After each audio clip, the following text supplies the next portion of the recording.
बच्चों याद है ना, 15 फरवरी को राष्ट्रीय कृमि मुक्ति दिवस है। उस दिन स्कूल और आंगनवाड़ी में कृमि नियंत्रण की दवाई खिलाई जाएगी, जिसमें तुम सबको आंत की कृमि से छुटकारा मिल जाएगा। और जब 15 फरवरी को स्कूल और आंगनवाड़ी में कृमि नियंत्रण की दवा दी जाए तो स्कूल और आंगनवाड़ी आए और दवा खाएं। और जो बच्चे छूट जाएं, उन्हें 20 फरवरी को दवा दी जाएगी। कृमि से छुटकारा, सेहतमंद भविष्य हमारा। राष्ट्रीय स्वास्थ्य मिशन, स्वास्थ्य विभाग, हरियाणा द्वारा जनहित में जारी।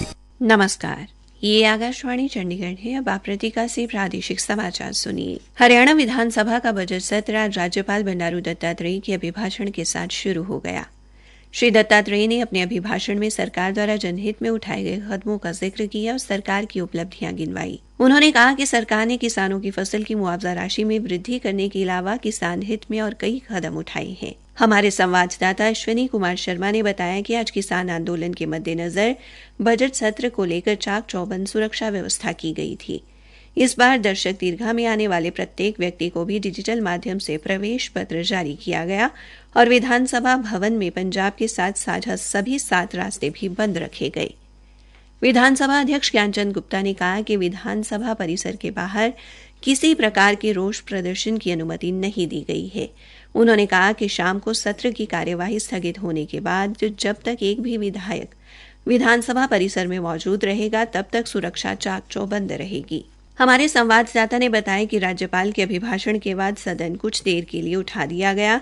सदन की कार्यवाही दोबारा शुरू होने पर शोक प्रस्ताव पेश किए गए। इस दौरान पिछले सत्र से लेकर देहावसान कर गई प्रमुख हस्तियों को श्रद्धांजलि दी गई और उनकी आत्मा की शांति के लिए 2 मिनट का मौन रखा गया।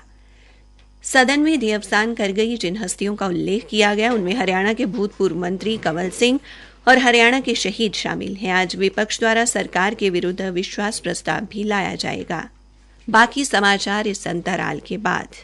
तो बच्चों याद है ना, 15 फरवरी को राष्ट्रीय कृमि मुक्ति दिवस है। उस दिन स्कूल और आंगनवाड़ी में कृमि नियंत्रण की दवाई खिलाई जाएगी, जिसमें तुम सबको आंत की कृमि से छुटकारा मिल जाएगा। और जब 15 फरवरी को स्कूल और आंगनवाड़ी में कृमि नियंत्रण की दवा दी जाए तो स्कूल और आंगनवाड़ी आए और दवा खाएं। और जो बच्चे छूट जाएं, उन्हें 20 फरवरी को दवा दी जाएगी। कृमि से छुटकारा, सेहतमंद भविष्य हमारा।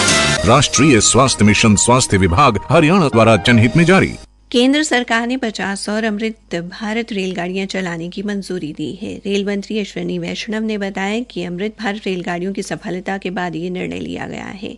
काबिले गौर है कि गैर वातानुकूलित डिब्बों वाली इस रेलगाड़ी में बेहतर गति के लिए 2 और इंजन लगाए गए हैं।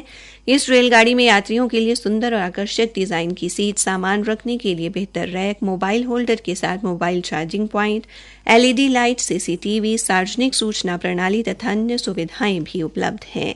हरियाणा के उप मुख्यमंत्री दुष्यंत चौटाला ने कहा है कि प्रदूषण में कमी लाने, ईंधन आयात बिल प्रतिस्थापन मांग को बढ़ावा देने और हरियाणा में पुनर्चक्रण के विकास के लिए हरियाणा पंजीकृत वाहन स्क्रैप एवं पुनर्चक्रण सुविधा प्रोत्साहन नीति लाई जाएगी। इस नीति का उद्देश्य नकारा हो रहे वाहनों के कलपुर्जों के पुनः उपयोग, पुनर्चक्रण और पुनः प्राप्ति के माध्यम से उनका मूल्य पुनः प्राप्त करते हुए एक चक्रीय अर्थव्यवस्था तैयार करना है।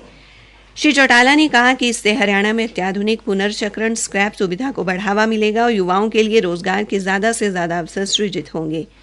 उप मुख्यमंत्री ने कहा कि पुराने और नकारा घोषित किए गए वाहनों को व्यवस्थित एवं पर्यावरण अनुकूल तरीके से हटाने के लिए केंद्र सरकार ने मोटर वाहन पंजीकरण एवं वाहन स्क्रैपिंग सुविधा कार्य नियम बनाए हैं। उन्होंने बताया कि नई नीति का उद्देश्य इलेक्ट्रिक वाहनों की ओर जाना है। केंद्र सरकार के शिक्षा मंत्रालय की प्रधानमंत्री उच्चतर शिक्षा अभियान योजना के तहत रोहतक के महर्षि दयानंद विश्वविद्यालय को 20 करोड़ रुपए के अनुदान के लिए चुना गया है। कुलपति प्रोफेसर राजबीर सिंह ने कहा कि इससे विश्वविद्यालय परिसर में विकास कार्यों को गति देने की पहल को बढ़ावा मिलेगा।